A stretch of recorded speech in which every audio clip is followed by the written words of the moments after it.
আমরা দেশের কিছু কিছু মাদ্রাসা আছে, কিছু কিছু মাদ্রাসার ভিতরে বিভিন্ন ধরনের বলাৎকার হয়। এখন কি যেই হুজুরে ছাত্রের সাথে আকাম করছে, এই হুজুরের কারণে কি মাদ্রাসা ভাঙ্গন যাইব? তো কোন বেটা মাজারে গিয়ে আপাতা পয়রা সেজদা দিছে না, কোন বেটা মাজারে গান টান গাইছে, এইটার উপরে ডিপেন্ডস করে কি আল্লাহর ওলির মাজার ভাঙ্গন যাইব? অনর্থক একটার আগুন আরেকটাত লাগায়েন না। আমরা সার দেই, আপনারা সার দেন। যেটা আকাম করবো এটার চাকরি থেকে বাইর করেন, আর যেটা মাজারে গিয়া শরীয়ত বহির্ভূত কাজ করবে এটা গাছের নিচে বাইন্দা রাখেন। আমি কি বুঝাইতে পারছি? এখন বাংলাদেশের অবস্থানটা খুব ভালো আছে।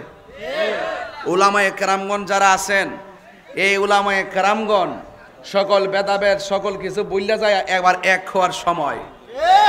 কথা বলেন ঠিক না বেটি? আপনি যদি আমার গোটা দিন আমি কি চাইতা হম?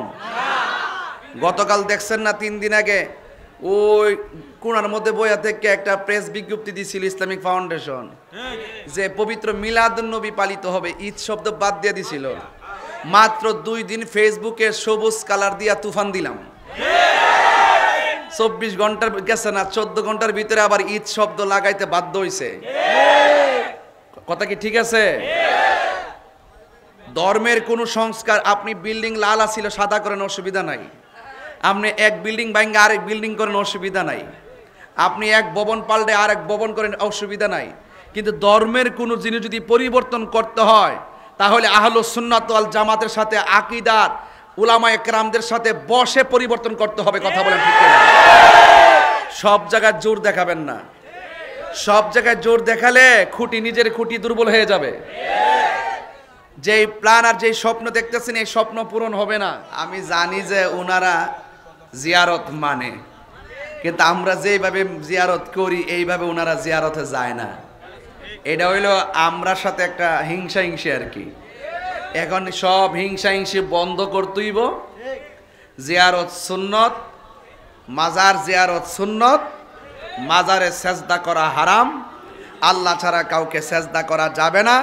কোনো ওলি আল্লাহর মাজারের শরীয়ত বহির্ভূত কাজ করা যাবে না। যেখানে শরীয়ত বহির্ভূত কাজ হবে আমরা সবাই মিলে তা প্রতিরোধ করব। উপস্থিত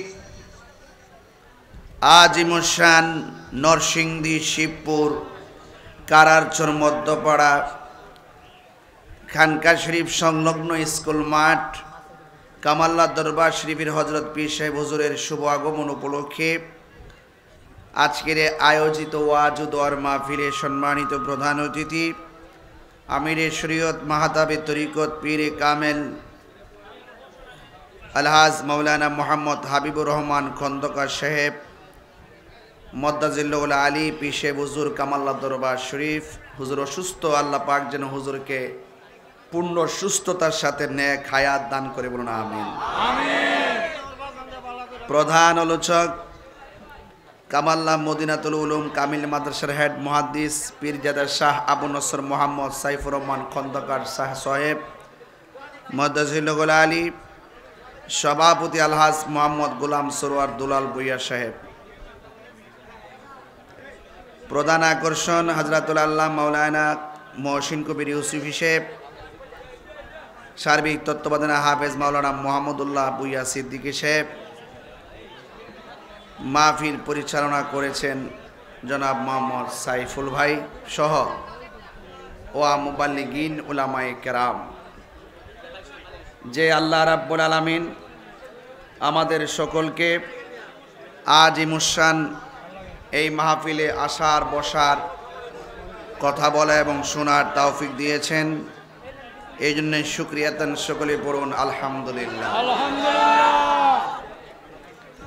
লাখ কোটি দরুদ ও সালাম ওই নবীর নূরানি কদম মোবারকে যিনি হায়াতুন নবী, নূর নবী,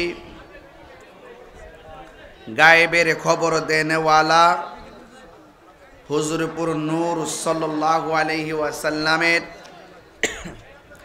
উম্মত হিসাবে আল্লাহ পাক আমাদের সকলকে কবুল করেছেন, এই জন্য শুকরিয়া দান আবারও করি আলহামদুলিল্লাহ। আরবিতে 12টি মাস আছে। 12টি মাসের মধ্যে এই মাসটি হলো রবিউল আউয়াল। সলফগণ বলেছেন যে পবিত্র রমাদানুল মুবারক থেকেও এই রবিউল আউয়ালের মর্তবা অনেক বেশি। সুবহানাল্লাহ। নবী এসেছিলেন বলেই তো রমজান মহিমান্বিত হয়েছে। নবী এসেছিলেন বলেই তো এই পৃথিবী সুশোভিত হয়েছে। নবী এসেছিলেন বলেই তো ধরাধাম আলোকিত হয়েছে। নবী এই ধরাধামে এসেছিলেন, এই উসিলা করেই তো আল্লাহ পাক নিজের অলৌহিকতার জাতকে পৃথিবীর মাঝে প্রকাশ করেছেন। আমরা আহলুস সুন্নাত ওয়াল জামাত যারা, আমরা মিলাদুন নবীও মানি, সিরাতুন নবীও মানি। মিলাদ ছাড়া সিরাত হয় না। নবী এসেছিলেন বলেই তো 63 বছর আমরা দেখেছি। যদি না আসতো 63 বছর কি দেখতাম? জিহাদ কি পাইতাম?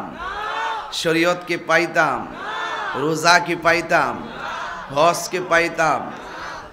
পুরা নবীর শুভ আগমন হয়েছে আগে, সিরত হয়েছে পরে। এই জন্য আমরা যারা সুন্নি, আমরা মিলাদুন নবীও মানি, সিরাতুন নবীও মানি। আমার দেশের মধ্যে অনেকেই মিলাদুন নবী মানে ঠিক আছে, কিন্তু মিলাদুন নবীতে যে জশ্নে জুলুস করি আমরা, আনন্দ রেলি করি, এটা তারা মানে না। এটা আমি জানি ওরা মনে মনে মানে, মনে মনে। এখন আমরা সুন্নিরা করি দীক্ষা, তারা করে না। আমি জানি যে ওনারা জিয়ারত মানে, কিন্তু আমরা যেভাবে জিয়ারত করি এইভাবে ওনারা জিয়ারতে যায় না। এটা হইলো আমরার সাথে একটা হিংসা আর কি। এখন সব হিংসা বন্ধ করতেইব। জিয়ারত সুন্নত, মাজার জিয়ারত সুন্নত, মাজারে সেজদা করা হারাম। আল্লাহ ছাড়া কাউকে সেজদা করা যাবে না। কোনো ওলি আল্লাহর মাজারের শরীয়ত বহির্ভূত কাজ করা যাবে না। যেখানে শরীয়ত বহির্ভূত কাজ হবে আমরা সবাই মিলে তা প্রতিরোধ করব। আমরা দেশের কিছু কিছু মাদ্রাসা আছে, কিছু কিছু মাদ্রাসার ভিতরে বিভিন্ন ধরনের বলাৎকার হয়। এখন কি যেই হুজুরে ছাত্রের সাথে আকাম করছে, এই হুজুরের কারণে কি মাদ্রাসা ভাঙ্গন যাইব? তো কোন বেটা মাজারে গিয়ে আপাতা পয়রা সেজদা দিছে না, কোন বেটা মাজারে গান টান গাইছে, সেইটার উপরে ডিপেন্ডস করে কি আল্লাহর ওলির মাজার ভাঙ্গন যাইব? অনর্থক একটার আগুন আরেকটাত লাগায়েন না। আমরা সার দেই, আপনারা সার দেন। যেটা আকাম করবো এটা চাকরি থেকে বাইর করেন, আর যেটা মাজারে গিয়ে শরীয়ত বহির্ভূত কাজ করবে এটা গাছের নিচে বাইন্দা রাখেন। আমি কি বুঝাইতে পারছি? এখন বাংলাদেশের অবস্থানটা খুব ভালো আছে। উলামায়ে কেরামগণ যারা আছেন, এই উলামায়ে কেরামগণ সকল ভেদাভেদ সকল কিছু বললে যায় একবার এক হওয়ার সময়। কথা বলেন ঠিক না বেটি? আপনি যদি আমার গোটা দিন আমি কি চাইতা হম? গতকাল দেখছেন না, 3 দিন আগে ওই কোণার মধ্যে বইয়া থেকে একটা প্রেস বিজ্ঞপ্তি দিয়েছিল ইসলামিক ফাউন্ডেশন, যে পবিত্র মিলাদুন নবী পালিত হবে, ঈদ শব্দ বাদ দিয়ে দিছিল। মাত্র 2 দিন ফেসবুকে সবুজ কালার দিয়া তুফান দিলাম। 24 ঘন্টার গেছে না, 14 ঘন্টার ভিতরে আবার ঈদ শব্দ লাগাইতে বাধ্য হইছে। কথা কি ঠিক আছে? ধর্মের কোন সংস্কার, আপনি বিল্ডিং লাল ছিল সাদা করেন, অসুবিধা নাই। আপনি এক বিল্ডিং ভাঙ্গে আরেক বিল্ডিং করেন, অসুবিধা নাই। আপনি এক ভবন পাল্টে আরেক ভবন করেন, অসুবিধা নাই। কিন্তু ধর্মের কোনো জিনিস যদি পরিবর্তন করতে হয়, তাহলে আহলুস সুন্নাত ওয়াল জামাতের সাথে আকীদার উলামায়ে কেরামদের সাথে বসে পরিবর্তন করতে হবে। কথা বলেন ঠিক না? সব জায়গায় জোর দেখাবেন না।